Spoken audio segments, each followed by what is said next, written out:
Hello, everyone. I am Nicole Ferry-Lacchia. On behalf of the class of 2005 Reunion Committee and the Reunions team, Oliver Bonds and I would like to welcome you to today's virtual class panel. While we originally planned that we would be doing this event in a classroom in the Harper Center, or the new building as we knew it, on Saturday afternoon of Reconnect weekend, the current situation has provided us this opportunity to connect virtually. We're excited to be joined today by Randy Kroszner, Deputy Dean for Executive Programs, and Norman R. Bobbins, Professor of Economics, who many of us remember fondly from our student days, and our accomplished classmates, Banks Baker, Head of Global Product Partnership Search Content at Google, Pat Basu, President and CEO of Cancer Treatment Centers of America, Rose Kay, Head of Global Bay Area Commercial Banking at Standard Chartered Bank, and Melissa Knox, Global Head of Software Investment Banking at Morgan Stanley, for today's discussion of perspectives on the post-pandemic economic and business landscape. Before we jump in, a few housekeeping items. All attendees have been muted. Please use the Q&A at the bottom of your screen to submit questions, and please don't use the chat box. Today's event is being recorded and will be available to all members of the class afterwards. So to get started, I will turn it over to Randy to share his insights. Then we'll hear from our panelists and should have about 15 minutes for questions at the end. Randy? I'm absolutely delighted to be with you. I sit here in London. I wish I were in the building that is on the virtual screen that I have behind me. I'm sitting only about 300 meters from it. Our flat here in the Barbican is very close to the new campus in London, which is only one tube stop away from the old campus. The old campus was right next to Bank. This one's next to St. Paul's. We have a killer view of St. Paul's Cathedral. I've been spending the year in London to oversee the process of the move and also increase our engagement in Europe, Middle East, Africa. And I visited Switzerland and St. Oliver and others in Switzerland a number of times. We were just about to move into the new facility when I issued the work from home order just a little bit before Boris Johnson had the broader lockdown. Our boxes were ready. We finished packing the boxes over the next day. We all went home, the boxes went to the new building, and they sit there unopened. So I can't wait to get in. I'm hoping that that will happen sometime next month, that at least a few of us will be able to get in.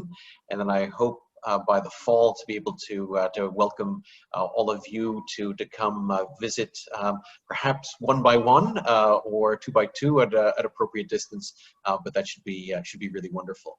In Hong Kong, we're really fortunate that things have stabilized there, and the campus just reopened this last week.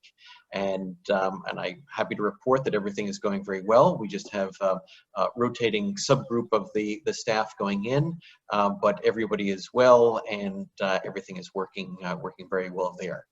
In Chicago, of course, the school is all the entire university is all online for this quarter.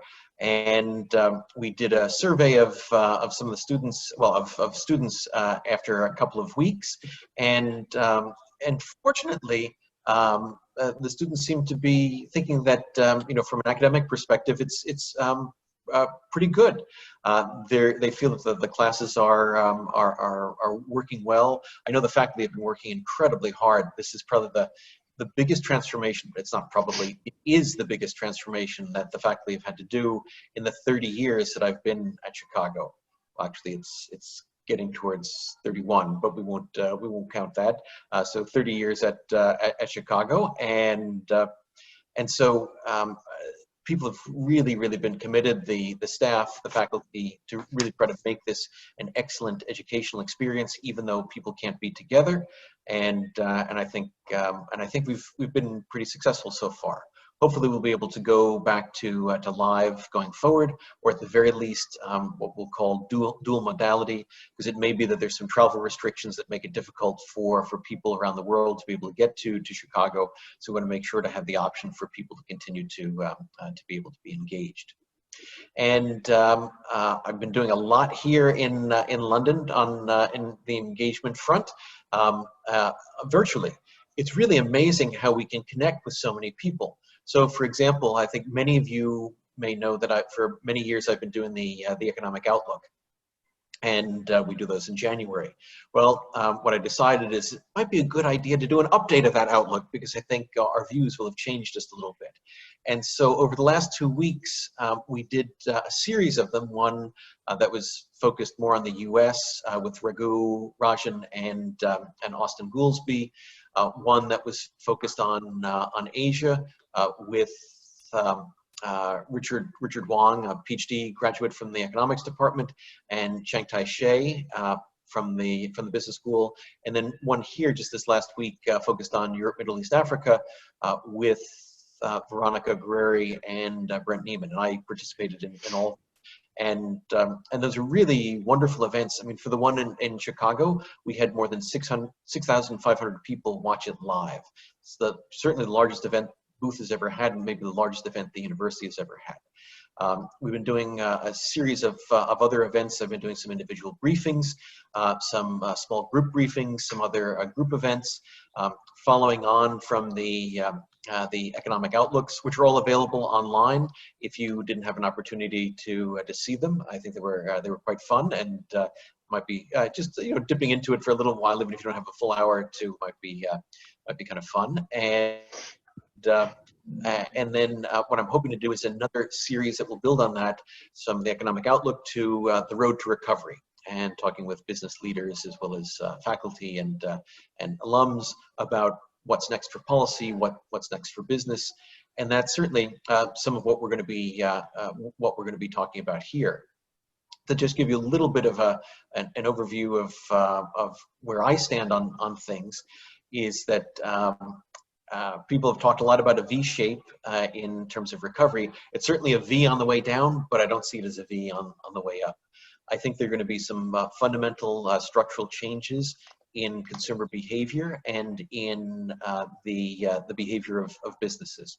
So people have often said, Randy, you shouldn't leave Chicago. When you leave Chicago, things go wrong.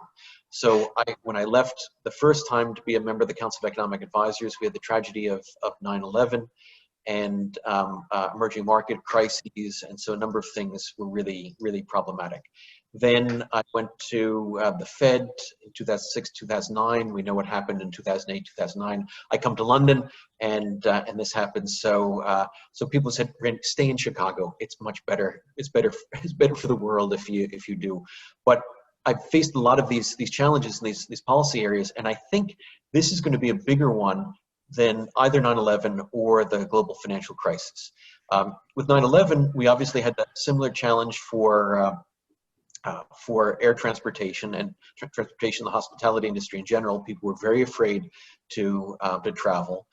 We had shut down the air traffic control system in the U.S., and effectively it was closed globally for a while. But then it gradually came back up.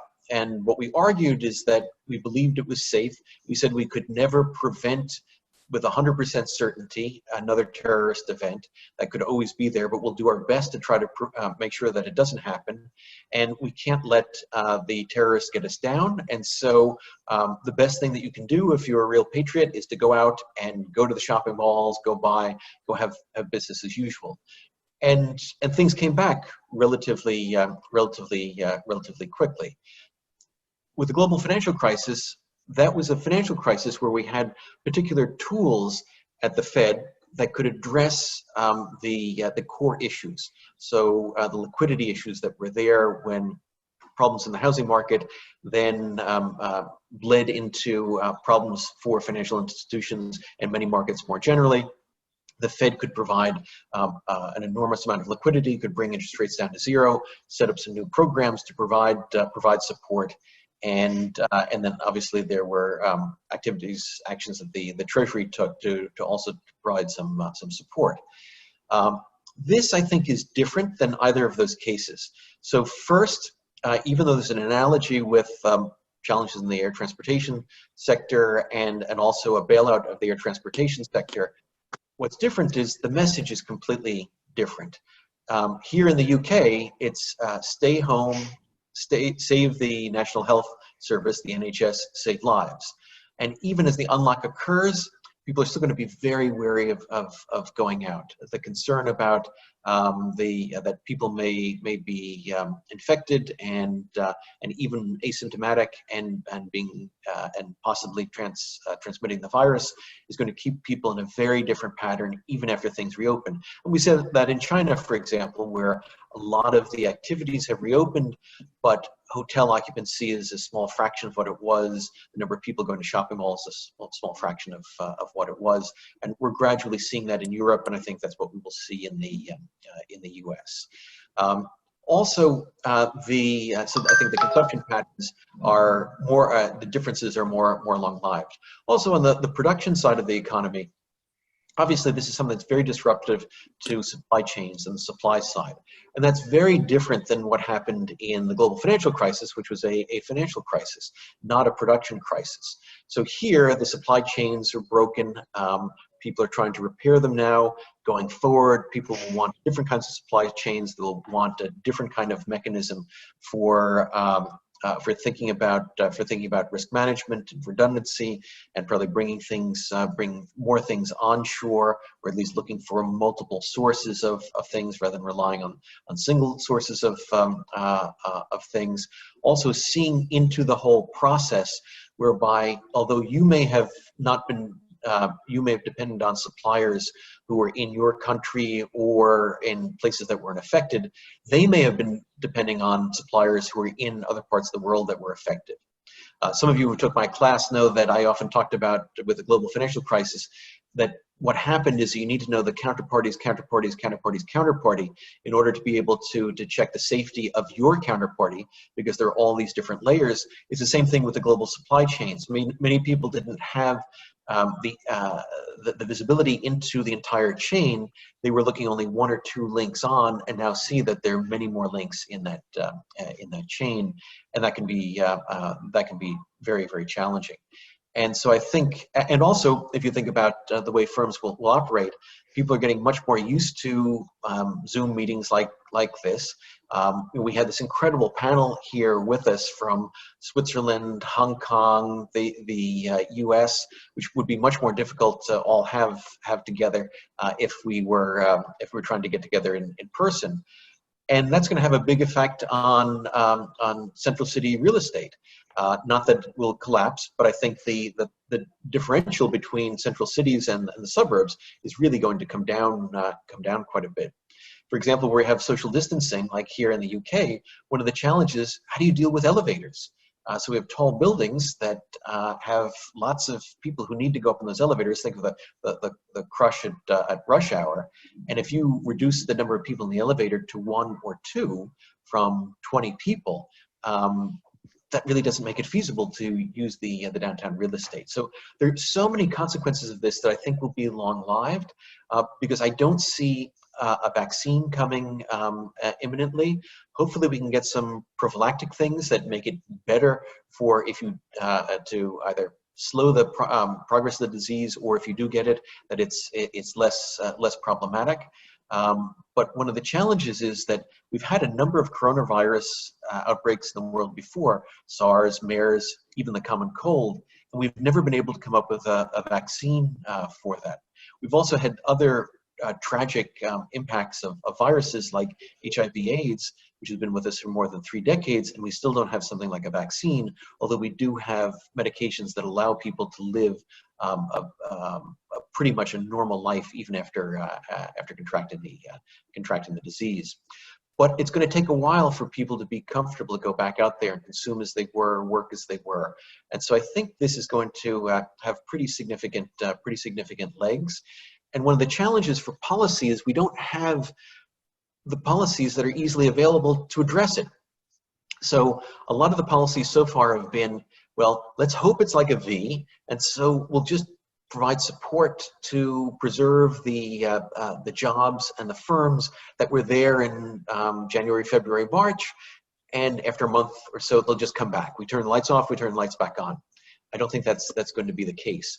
And I think one of the things that's difficult in making policy is to make that transition for the politicians to start talking about how it's not going to be just a simple turn the lights back on, that this is going to have longer legs. There are going to be a lot of firms that will go into bankruptcy. A lot of those jobs won't be able to be there.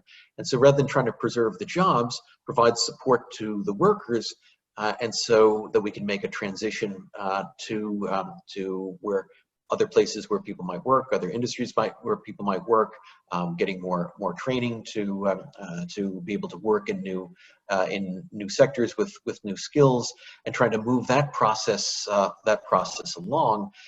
Right now, the policies have mostly been focused on just trying to get us quickly back.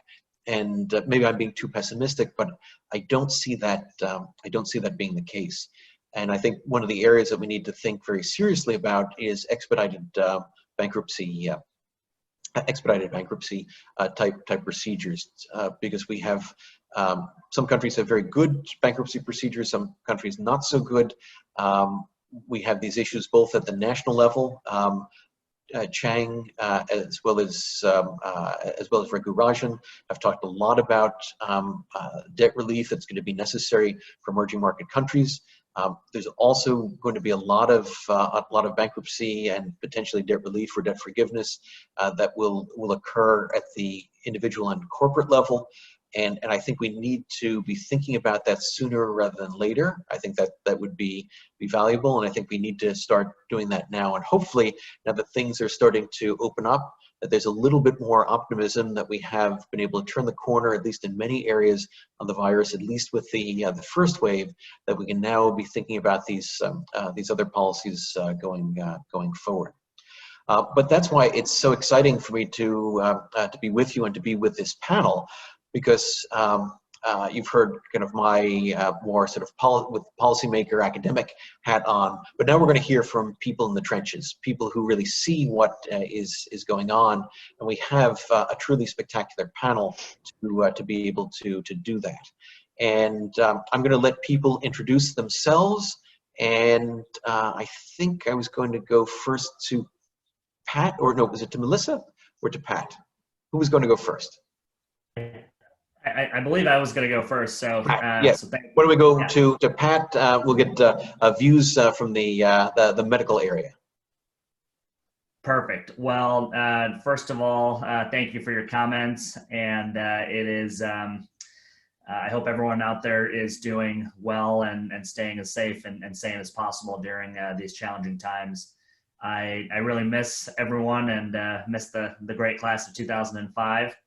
And I hope everyone's doing well, and looking forward to hopefully an in-person reunion, maybe a makeup next year. So with that, just by virtue of introduction, to those who I don't know, Pat Basu, I serve as the President and CEO of Cancer Treatment Centers of America, the largest national provider of cancer care in the United States.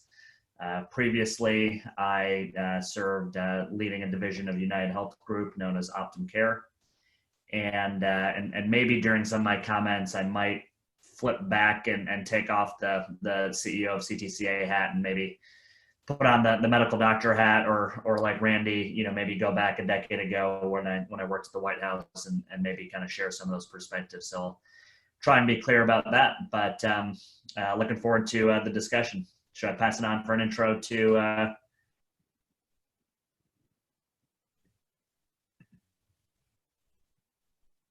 Melissa? I think I'm freezing up here. There we go. Can you guys hear me okay? Okay, great.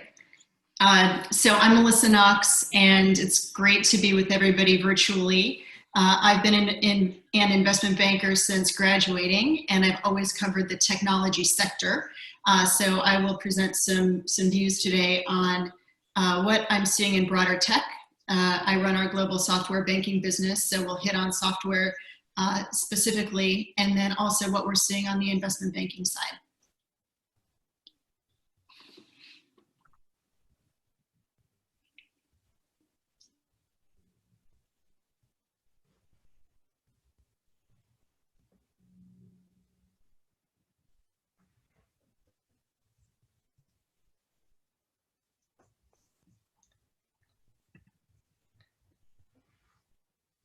I don't know, maybe we pass it on to somebody else to introduce themselves.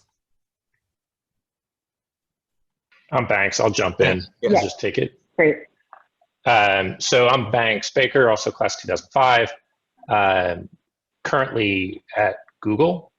So I lead a team that oversees content and partner strategy and execution for Google Search across a number of what we call user intents, including media, sports, health, finance, weather, language.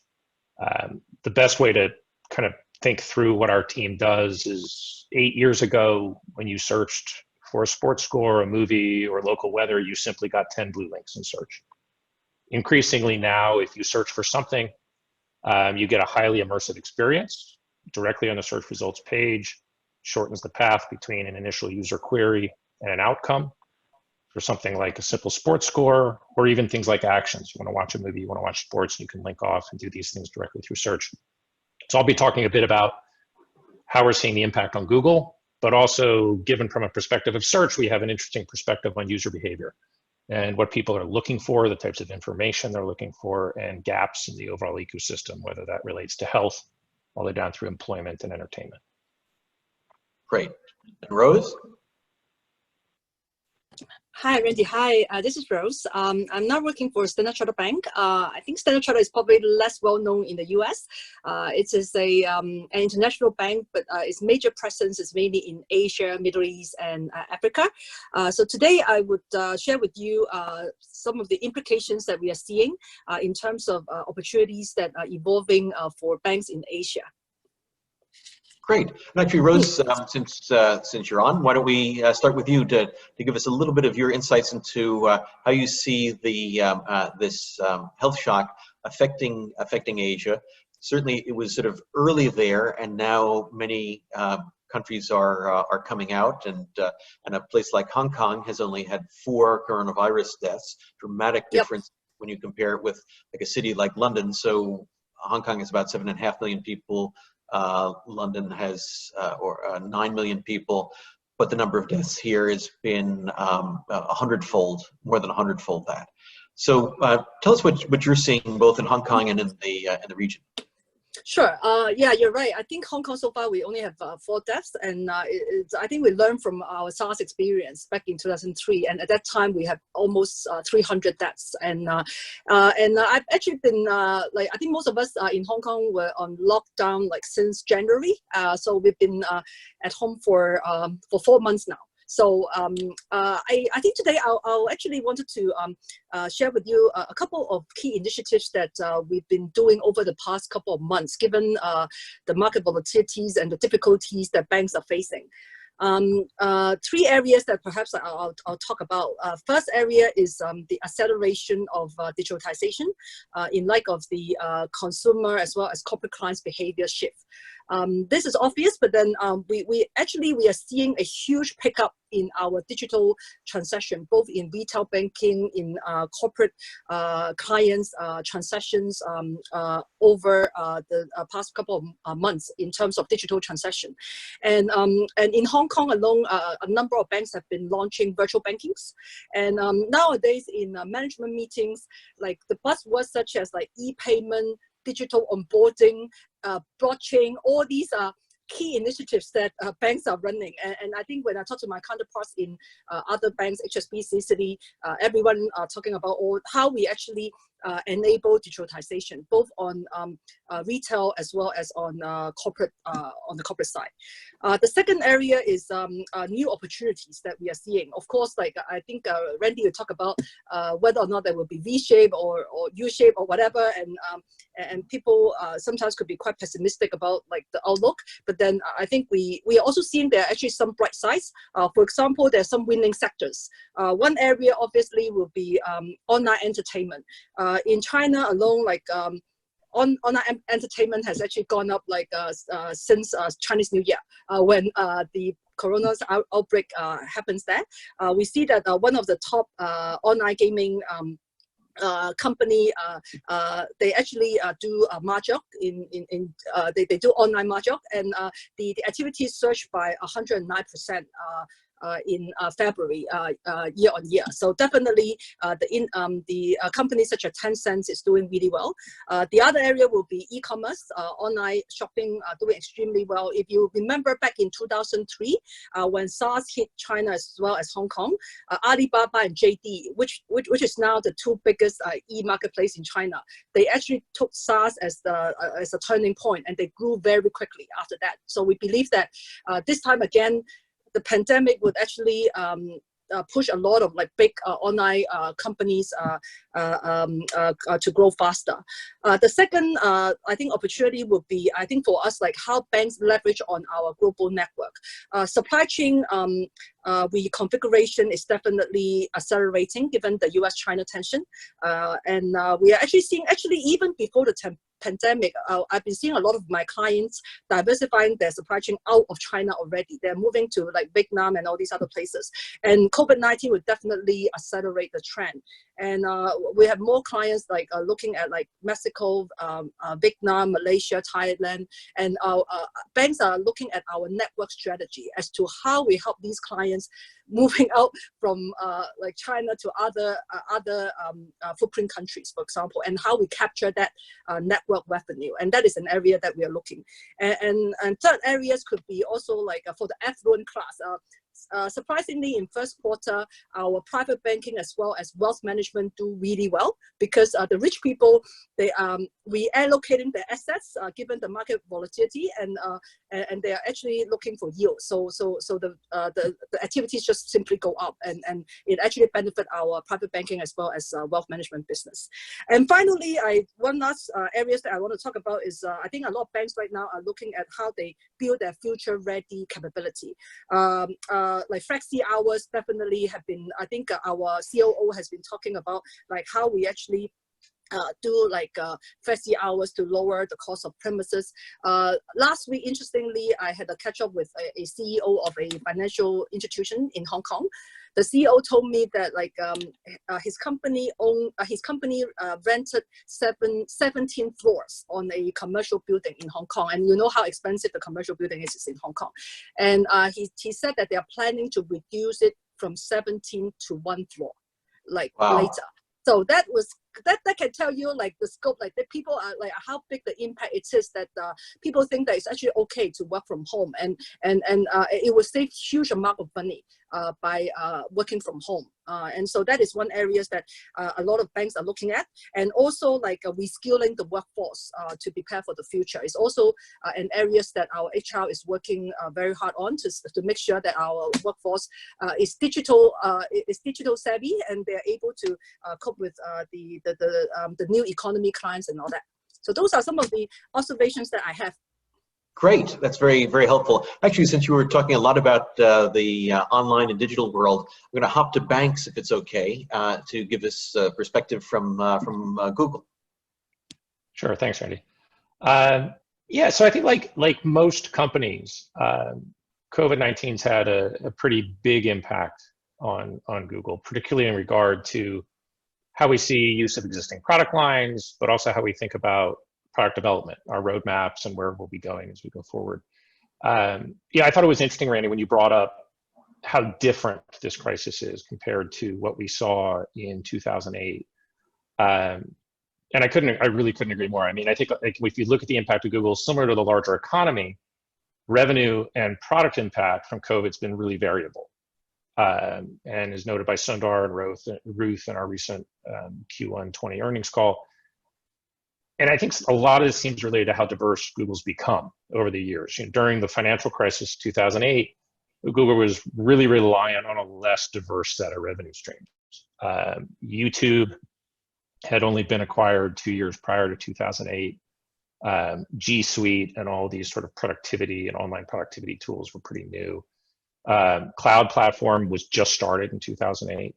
And the Play Store, people go in and buy apps, hardware devices like Chromebooks, they wouldn't arrive until 2011 and 2012. And so in 2008, Google was really pretty much reliant on ads. And so we had a fairly significant exposure to economic downturns given the breadth of Google's ads business. Like we become very much a bellwether for the overall economy. and as business spending slowed, so did our business. But I think, echoing your point, this time it really feels very different. So while Google is much more diverse, and this is helping fortify the business, it's also really important to note that COVID-19 is really different than the financial crisis in a foundational way. I think when we looked at 2008, there was a broad slowdown. People stopped doing certain things due to economic headwinds. And this weighed down spending, it weighed down revenue. But consumers didn't fundamentally change the actual way they did things. They just did them less frequently. And then as things recovered, they went back to doing them again. With COVID, there's been a really sudden and dramatic change in the way people are actually behaving. And it's a major shift in the tools and services and sort of methods that people need to go about doing their day and being successful. And so I think like it's a behavioral shift on a global scale that I don't think anybody on this call has ever seen. And so while we had a financial slowdown in 2008, it tamped things and then things came back. This is very different. And I agree with you. I don't think that it's going away. And I think that this will create an explosion of new information needs for users and consumers as they try to navigate this new world. So I think when you look at where we are now, and as Sundar reported in the earnings call, we did see a slowdown in the back part of Q1 due to advertiser pullback. But we also saw a 30% rise in Play Store downloads just in February and March. As people stayed home, they engaged more deeply with media, they played games, they downloaded applications like Zoom to have these kinds of conversations. And I think Rose is right, like media is exploding and we see that with users. We see different means for people to communicate exploding with users. Zoom and TikTok are really leading the charge from an apps download and apps growth standpoint. We reported 100 million students and educators using Google Classroom as we fundamentally change the way we go about school and how we think about education. I mean, this massive growth, 400% increase in demand for Google Chromebooks just in late March, powered by remote work and remote learning. I had a conversation with the local superintendent for my high school district. My high school district has 9,000, just a little over 9,000 students in it. And to enable home learning, they had to supply over 2,000 Chromebooks and Wi-Fi hotspots in a school district of 9,000 students. And it wasn't so much that you've got a school district that is disadvantaged and doesn't have these devices, but suddenly families realized that in order for things to happen in their home, a family of 5 needs 5 computers. And that was not always the case. You could have a parent that had a laptop, maybe the second parent had a laptop, and maybe there's a shared computer or 2, but everyone needs a laptop. Everyone needs decent Wi-Fi. And so like, it's a massive sort of consumer shift. We saw a 30x increase in the use of our video conference platform, Google Meet, just since January. 3 million new users a day by late April. I mean, just huge spikes and change. So, so ultimately we saw a sudden and really dramatic increase in the use of technology and digital services by both businesses and consumers. And so in many ways, COVID forced the future to arrive many years ahead of schedule. And I think we're dealing with that. We're dealing with the implications of that. So on search specifically, we've been incredibly busy. We've seen a huge rise in search activity as users worldwide search for more information to help them navigate the crisis. But aside from just growth and just increase in volumes, we've seen big changes in behavior. So there's huge shifts in user search interest toward obviously health, both immediate term things like what is COVID, to what are the symptoms of COVID, to where do I get tested, to how do I get an antibody test, to where do I get masks and PPE and things like this. We've also seen huge spikes in things like do-it-yourself, hobbies, cooking, doing things together. We've seen massive demand for new types of information, COVID health, stimulus, small, medium business loans, mortgage deferral. And these are gaps in web content because these topics didn't exist. And so like you used to be able to search for stuff, and the web ecosystem was fairly mature. In some markets it's not, but in many markets, particularly many of the markets we operate in, it's fairly mature. But now there's all these new intents. So people are searching, they can't find information. And so we're working a lot with authorities, both health authorities, financial authorities, to help them identify the gaps so they can serve users better.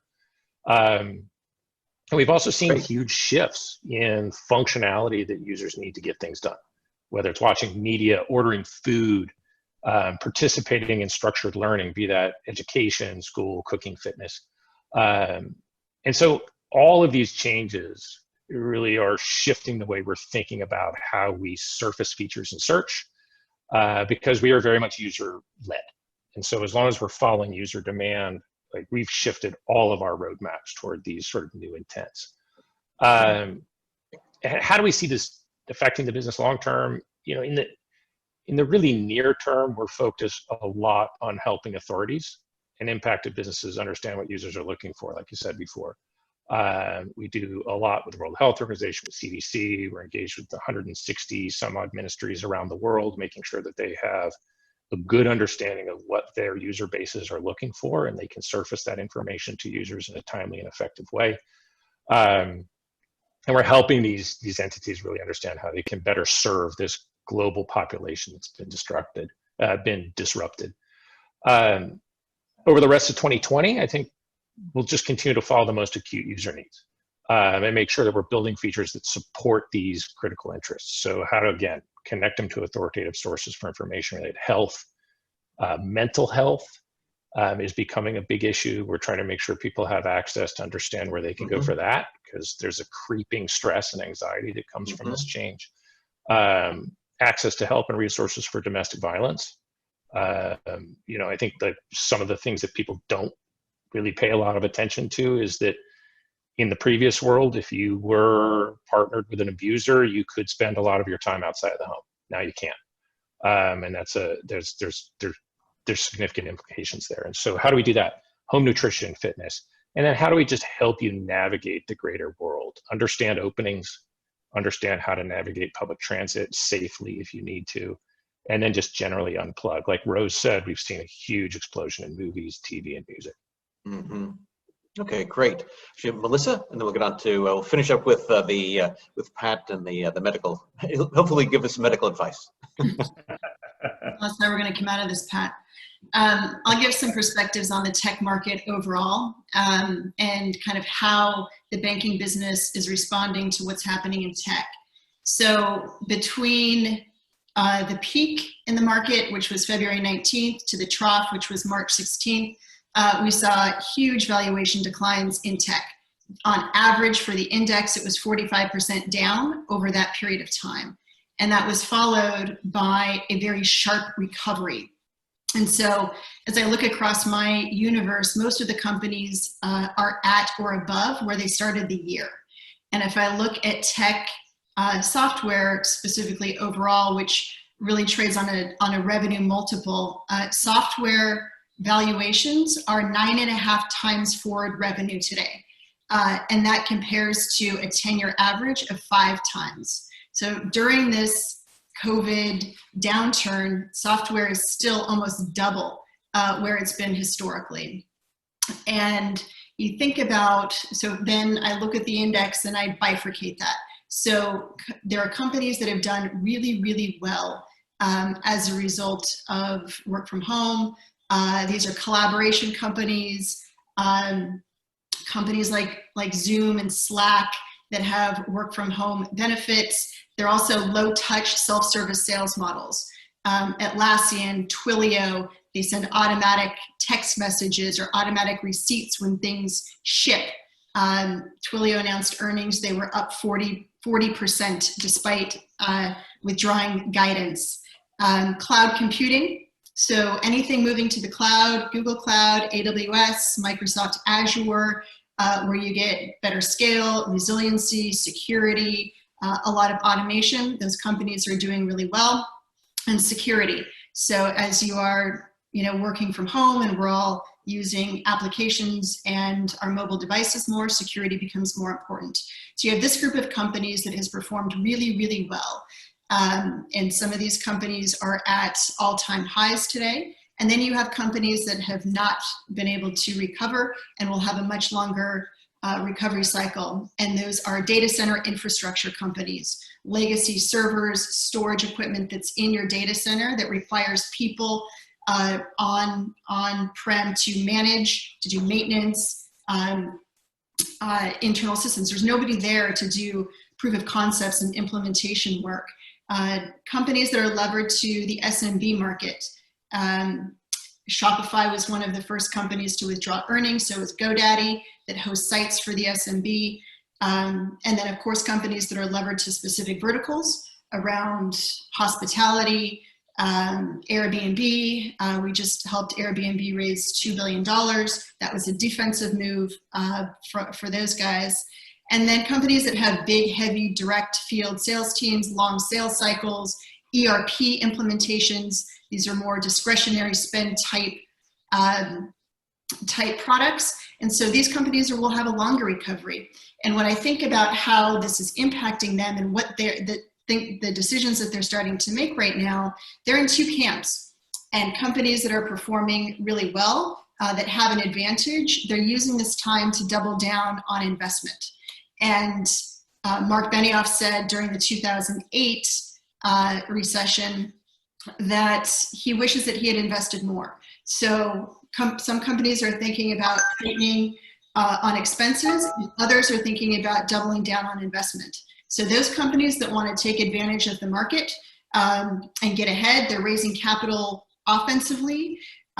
They are thinking about M&A. What can I buy to consolidate? Are there tech purchases that I can do? And they're going to go after the market aggressively right now. Oracle just raised $20 billion. Slack raised almost $1 billion. And we're doing a lot in the convertible market right now where you can get very cheap debt. If you are on the defensive side, these are companies that are doing defensive capital raising.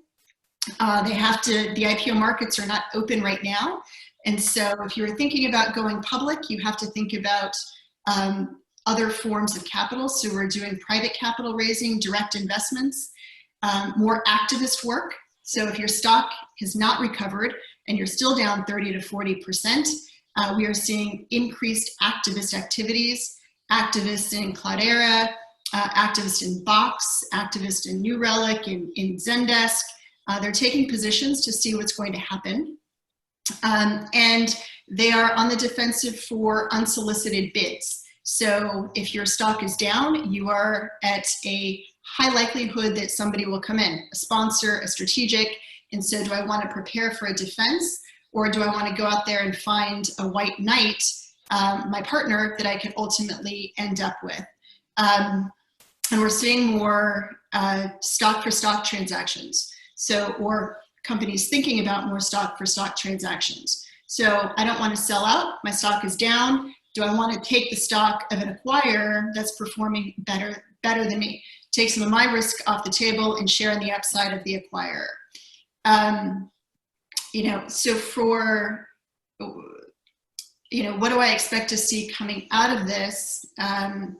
For some of the larger companies, some of the companies that are performing well, they're putting together their shopping lists of what they'd like to go after right now. If we look back at previous downturns, it's about 60 days from the trough to first contact with that target. So buyers don't want to come after targets when they're down 50% and it seems predatory. So it's about 60 days from the trough to first contact with that seller, and then another 60 days till announcement of a deal. And we saw this with Microsoft, LinkedIn, and other kind of dream deal transactions. So coming out of this kind of Q3, Q4 of this year, we expect to see a lot of M&A activity, transformative M&A. You know, when Oracle raises $20 billion, they're going to be on a hunt to do things. We will see consolidation of subscale players. So companies of under $1 billion consolidating. There's strength in numbers, so just trying to get bigger, grow faster. And then I think, you know, just for business models overall, we're hearing, I've been on a lot of CEO panels recently, but a transition in business models. So can we become more hybrid, self-service? If we do have big field sales teams, can we complement that with more easy to use self-service inside sales to just get some high velocity sales motions going?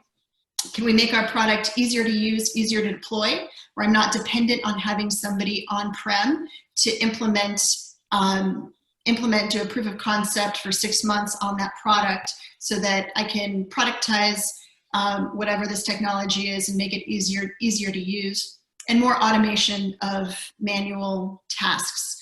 Banks talked a little bit about that.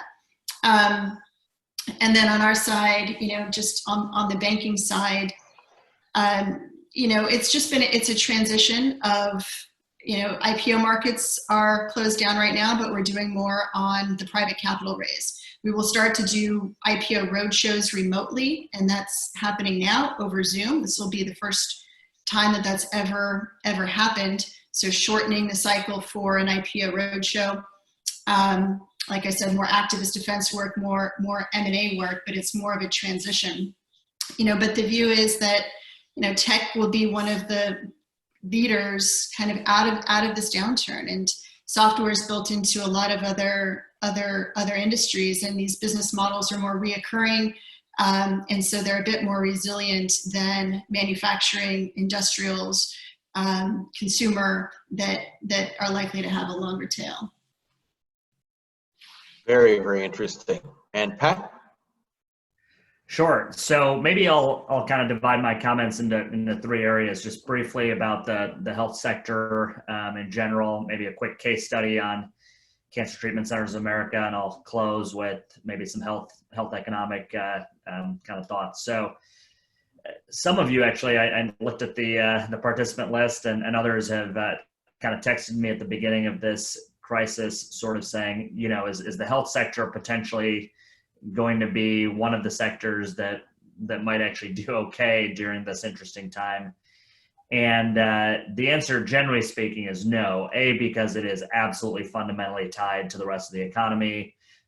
Talk briefly about employer-sponsored insurance and things like that in a moment. But if you really look at the American healthcare sector, you know, the largest sector of the American economy, we can debate whether that's a good thing or not, but at you know, $3.5 trillion, 19% of GDP, providers, really hospitals, account for a very, very significant chunk of that, call it roughly a third. Physicians, you know, are another, you know, 12 to 15%. So you're talking just in that area right there, you know, north of 40-ish% of that overall healthcare sector. And what has happened by and large is in the first 6 weeks, 8 weeks of this pandemic, is physician providers really were decimated. If you were an outpatient provider of virtually any type of care, barring emergency or very, you know, kind of complex types of conditions, they were shut down. I mean, we're talking 80 to 90% just closed, very similar, frankly, to, you know, to other industries. On the hospital side, and again, this has been somewhat paradoxical to people not necessarily in the healthcare sector, they also saw their volumes decline or their revenue decline, you know, close to, you know, 40, 50%. Very large consolidated health systems have reported, Kaiser and Mayo have reported billion-dollar losses, so on and so forth. So the provider side has been hit extremely hard as they have really pulled back on many of their procedures and therapies. There is some debate whether those are going to be, postponed versus truly canceled, and time will sort of tell from that perspective. The insurance industry, on the other hand, has done relatively well, at least in the short term. Again, given that most of the expense in the American healthcare system on the provider side lies in a lot of these sort of surgical procedures and the like, as those expenses have gone down and have really been shut down on the provider side, the payers obviously are not paying those out in claims. Now, that's obviously in the immediate term. One of the things that is probably not being talked about enough, that I'm doing a little bit of work on from a policy perspective, is the employer-sponsored insurance is being helped by the exchanges. But if you talk about 30, 40, 50 million people unemployed, that circle flows back into, into commercial insurance and thus back into the provider realm. So that's sort of an overview of for Centers of America. To just kind of give you a little bit of a case study, we are a multi-billion-dollar provider organization. We have definitely felt the hit, but thankfully and feel fortunate that it has not been as drastic as what I just shared for the healthcare sector at large. So we saw initially sort of a 20% hit that then quickly came down to about 10 to 12% on the revenue side. Obviously, given that we take care of a life-threatening condition in cancer, given that we're a national organization with a brand, I think that sort of helped preserve some of those things. But the skew on the inside was such that we definitely saw, as you might suspect, those with complex, stage 2, stage 3, stage 4 conditions came in. Those towards the later end of their therapy were either getting mixed messages from the news, or maybe we're choosing to defer treatment, if possible. And so that's kind of what we've seen. We're starting to see again that initial, 20 and then 10% degradation come back relatively quickly, but obviously massive changes on our business model. As a center of excellence, we do have a significant amount of patients who fly to us to get their, choosing between, let's say, us and maybe a Mayo Clinic. That percentage of our population has definitely taken a significant dive, but we have garnered more patients who come within a couple hundred miles. I'll give you just a preview. It was very chaotic and, frankly, as a society, disappointing the overall kind of infrastructure response to this. I can tell you some horror stories around us trying to procure protective equipment, masks and gloves. We had to spend 800, 900% markups to acquire gloves and masks. Obviously, for us, taking care of an immunocompromised patient population, it was critical that we did everything we could to take care of them, but also take care of our employees and clinicians, such that we didn't contribute to the issue at all. We just the idea of testing. Reached out to some classmates, Kristen Castillo at the sister organization of Abbott at AbbVie. I don't know if it's still a sister, but I said, Kristen, is there anything you can do to help us get some rapid testing? And she was very helpful. So go Booth there. But just a lot of expense increase in terms of acquiring testing, acquiring PPE, et cetera. So in the long term, I think just as a nation, and Randy, you mentioned it, this is not the first pandemic we've had in the last decade. Some of the ones you've ticked off, MERS, SARS, even some of the, Ebola, et cetera. These viruses, this is something that's not a question of if, but a question of when. So we do need to prepare for it. as a sector, the response should not just be go overbuild more capacity on top of the already overbuilt capacity, but much more to be nimble, to be much more flexible in our supply chains, which is a big issue. And I'll close with maybe just kind of some general healthcare and health economic comment. I think in the broader policy debate, it's been frustrating for me to see the discussion framed around lives versus economy, or health versus economy. To me, it's really lives versus lives, or health versus health. And the reason are multifold, but in healthcare, we often talk about the medical determinants of health, the social determinants of health, and the behavioral determinants of health. And just to give you some context, around the world this year, roughly 10 million people will die of cancer. Roughly 20 million will die of heart disease. Millions more of stroke and other, in developing countries, certainly gastrointestinal infection. So there is almost a second curve that has been building. It's been shown that 90% of cancer screenings have been halted. People are theoretically not dying of heart attacks and strokes, which we obviously know is not the case, but it's an accounting or an attribution issue. So we are certainly going to have some issues in terms of the medical disruption there. Secondarily, from a social determinants of health perspective, we all know that as the economy goes into this recession, we're going to have increases in the number of social support that people are not going to get, the safety net programs that will become under more stress. I've already had friends who lead nonprofits say, we're really struggling.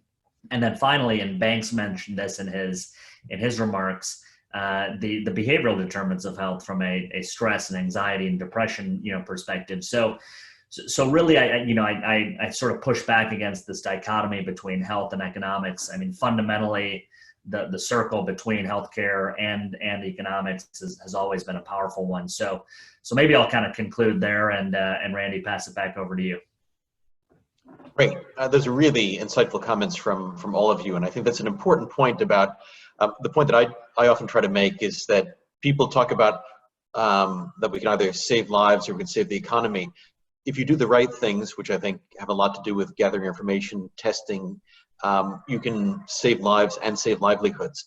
Part of the reason for the very blunt approaches that were taken in policies because we knew nothing. And so if you're not sure, you just close everything down. When you gather more data, when you have greater understanding, you can have a more targeted approach that can actually be more effective in saving lives as well as reducing the economic costs. Now, I know that we've come to the end of the hour and we were supposed to conclude now. These comments were super valuable, but what I'd like to do is, if people, you should feel free to move on because we've come to the end of the hour, but we'll try to take questions for like the next 10 minutes or so, if that's okay, for those who want to stay on. Oliver? Yeah, great. Thank you, Randy. Thanks to the panelists for all your insightful comments. We had a couple of questions, and maybe just pick the first one for you, Randy. Where do you see actually the 3 to 5 year impact resulting from all the stimulus activities which have been done on a monetary and fiscal level? Yeah, well, we'll see, because as I said, a lot of the at least on the fiscal side, have been very much focused on trying to return us back to a world that doesn't exist. I sometimes use the analogy of the meteor hit, and the dinosaurs have now become extinct, and no matter how much fiscal stimulus you have, you can't bring them back to life, and we have to acknowledge that we need to move on. Now, the good thing is that after the dinosaurs are extinct, that's when man evolved. And so, as we heard from a number of the discussions, that especially things like Melissa and Rose, as well as Banks were saying, there's a lot of opportunities going forward for new things to occur. So this is not the end of the world, but it is the end of the world as we knew it. And so we have to adjust for that. Monetary policy has tried to be supportive of liquidity. The challenge is going to be when a lot of the firms start to be unable to pay, and that's going to affect banks' balance sheets. And so there's going to be some issues that are there. And so I think we're going to be facing a lot of both monetary and fiscal challenges for a while. Interest rates are going to stay low for a while, and debt and deficits are going to stay quite high for a while. Great, thank you so much, Randy. We've gotten a couple questions that allude to what we've been seeing in a lot of the financial press, which is talking about the decoupling between the capital markets and what's viewed as the real economy. And curious for anyone who wants to jump in here, Melissa, if you have a view on what's driving this, is it reality, and how do you see it getting resolved? No, I don't think it reflects reality. When I think things get resolved is when companies can actually forecast. And I think what is just unbelievable right now is that over 50% of the companies in the S&P have withdrawn guidance for this year. Some for next quarter, but for this year. It's over 50% broader S&P, and it's 50% within tech. And so there's no guidance out there, and companies are giving very little information about what they expect to see this year and have no idea what to expect next year. And they're trying to do some analyses around end market demand and how much of our customer base is exposed to SMB and consumer spending trends, but there's no information out there. And despite that, the stock market's going up. It's going up 300, 400%, points a day, and it's not based on any numbers. And so I think when we start to see, the capital markets more aligned with the economy is when we have real data out there from companies, and companies are really able to get a handle on the impact of COVID on Q2 and Q3, which today they don't know. We have not seen a real impact in results for Q1. Some companies have, put out some numbers, but really it hasn't really affected us that much in Q1. So Q2 and Q3 actual results will be telling. And then what we see when we start to see financial models come out, some guidance and consensus numbers for 2020 and 2021.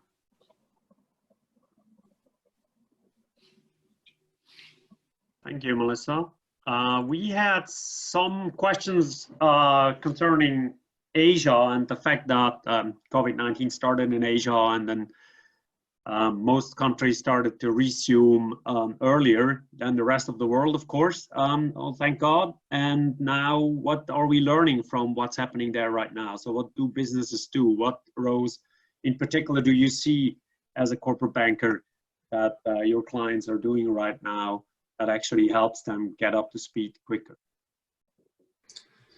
Yeah, I think especially in China, I think Hong Kong actually, we are only starting to get back to the office. But China actually has resumed most of their work. And for example, in my bank, 98% of the workforce in the bank in China is already back to the office. Whereas in Hong Kong, only about 60% of the workforce is back to the office. So China definitely, I think they're the first country to have the outbreak, and then they're probably the first country to actually resume back. But then we're actually seeing quite a lot of headwinds that our clients are facing. I talk about the supply chain reconfiguration, and let's say in the Greater Bay Area, which I'm currently focusing on, a lot of factories they're seeing exports orders being cut. So I think definitely people are trying to resume, and government is pushing really hard. When we talk to the regulators in China, they want to help the company as much as they can. But then, for example, government is actually trying to push people to consume more. As you know, China is trying to actually recover the economy by having more consumption, but it seems that it doesn't work because a lot of I think someone talked about the fact that shopping malls are open, but then we see very few people, and that's the situation in China as well right now. Even though I didn't actually get a chance to go to China in the past 6 months, but then when I talk to my colleagues there, most of them, even though they go to work nowadays, but then they're not going to shopping. They do online shopping. So I think there's still quite a lot of headwinds that the economy will be facing, despite the fact that they might be the first one to sort of quote unquote resume to normal. But then given the behavioral change that we talk about, and also this whole supply chain reconfiguration from the US-China decoupling, and all these things that I think would actually hit the business. Great, thank you so much, Rose. Thanks. Let's give you the last question. You touched on the fact that this pandemic is driving a new normal in multiple aspects in people's lives. What do you see as how technology is going to help people recover, and what do you see as the impacts in both daily living and how the business world actually adapts and starts to come out of this? Sorry, I was muted.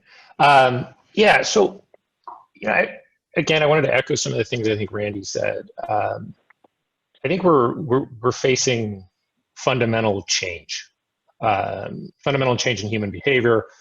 We've already seen, like Rose said, a huge push towards digital services, towards e-commerce, just towards any mechanism that sort of streamlines a consumer's ability to communicate, purchase, and do whatever. So COVID has surely been a tragedy that's inflicted serious human and financial pain. We know that, and I think that will continue, and I don't think we've seen the end of that for sure. That said, I think it's also an event that's hugely changed human behavior around the world, and we'll see an incredible period of innovation and technological adoption. And so again, we're not quite there yet. I think, like as Melissa said, you're seeing companies try to figure out how they deal with this, but I do feel we'll see a massive change in the way that we go about this. And the longer the crisis persists, and the more that businesses innovate to enable consumers to connect via new digital means, the more likelihood that these types of innovations will stick and they'll become part of the new normal. Top of mind for many, the very reason we're having this kind of call is how do we work? How do we go back to work? And do we even work at an office ever again? We had folks talk about the fact that you're moving from 17 floors to 1. In Google, we're having similar conversations about real estate footprint, and sort of physical setup. For Google, we're pretty far ahead in regard to remote working. Collaboration tools, we do these kinds of calls daily. I've got engineers that are in Korea and Tel Aviv and Zurich. And so this kind of engagement's pretty common for us. So it wasn't that hard for me to grab my laptop and come park at home, but there's still a huge number of unanswered questions. So famously at the Google office, we've got world-class network security, I've got IT help desk solutions, I've got materials procurement, I've got food, I've got all these services. Twitter and Square, as you guys have probably all seen, they've already said nobody needs to come back. My team has been told we're not going back till 2021. And most of the folks are kind of questioning whether they'll go back at all. So for these companies like ours that have decided that distributed working is the way to go, it's not just a question of what to do with the offices, but it's also a question of how we'll effectively hire and empower remote workers. And I think this gets to the point of just in a microcosm where I think we'll see innovation. Companies will have to figure out how they manage security on home networks in ways they haven't had to think about before. How do you manage an IT help desk and give in-person house calls for support, troubleshooting, hardware procurement? Who sets up all of these offices? I'm sitting at a dining room table with a fairly uncomfortable chair. This isn't going to last. So who is setting up these things for your distributed workforce? Will working at home be the benefit itself? Or are things like my massage credits and gym time and home cleaning and other things become part of the service that's provided to employees on a distributed basis? And there aren't companies that do these things really at scale now. And so I think there's an enormous opportunity for innovation. That's just in the workspace. And this isn't even to say anything about all the products and services that are going to be required to manage physical office safety. So what do you do with sensors? How do you deal with sort of new configurations? This is just people working at home, and there's going to be a significant amount of innovation required, a significant amount of new companies that need to pop up to manage these new change behaviors. And beyond work, everything else is sort of moving to digital. E-commerce is taking even larger share of overall retail spend. While things aren't surely rosy at a place like Best Buy, I know they disclosed they retained almost 70% of year-over-year sales despite just pure curbside pickup. And I've picked up things from them multiple times. And frankly, the service is better than going in the store. I don't have to fight for parking. I get exactly what I want. I get it that afternoon. Someone comes bounding out and puts it in my car and I go home. I don't need to deal with these things. And so there's huge changes coming in retail. Entertainment's the same way. Sports. How do we watch sports when we can't pack 10,000 people in a stadium? And how do we think about new models of engagement and communication? And so even the very platform that we're on right now, Zoom, it's not really designed to do half the things it's doing. And so there's likely a large unbundling of Zoom. And so how does communication like this work for business? How does communication like this work for entertainment? How does it work for pulling friends together to learn how to cook? And so I think you'll see a huge explosion in innovation as people look at how they do this. Media is the same way. Trolls, the sequel to Trolls World Tour, made more money in 3 weeks online than the previous predecessor did 5 months in the theater. And so while Netflix and HBO and Amazon had started to chip away at the traditional studio and sort of distribution model, it's all accelerating. And for anybody who's a Bond fan in the house, it's gonna be super interesting to see how No Time to Die comes out, a huge blockbuster, huge high budget film, and they're holding it. But the question is, do they do that for long? So I think we're going to see an explosion of innovation, and so I do think you'll see a trough because those companies aren't up yet. Those companies don't necessarily have capital. You've seen a bit of a slowdown, obviously a huge slowdown in funding and new funding activity, but it's coming. Because as Randy said, we're not going back. Thanks so much, Banks. Thank you, Banks. I know you were just warming up. You could go on for a while. So time went by very quickly, and unfortunately, I have to wrap up here. Similar to other crises, COVID-19 will be with us for many more years, even after the last person got infected. But to quote FDR, the only thing to fear is fear itself. So it is upon us to overcome it as fast as we can, pull ourselves together, and in economic speak, start to consume again. Let me finish by extending the reunion's committees, and in particular Nicole's and my thank yous. To Randy, Deputy Dean for Executive Programs in London and Professor of Economics. And I have to say that Randy, my favorite professor while I was at the GSP, for his most valuable insights and smooth moderating. To Caitlin and Celeste from the booth staff for their technical and other support. To our distinguished panelists, Melissa, Rose, Pat, and Banks, for sharing their experiences and perspectives. To my colleagues on the reunion committee for their efforts so far, and I hope I can count on you again next year.